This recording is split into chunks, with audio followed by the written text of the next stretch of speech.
El gran secreto de la naturaleza es su capacidad de resiliencia.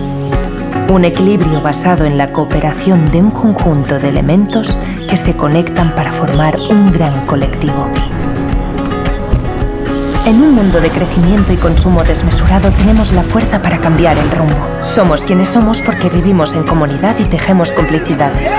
Ahora más que nunca recuperemos la mejor versión de nosotras.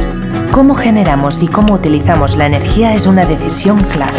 Es hora de construir colectivamente un presente más justo y respetuoso con el medio ambiente.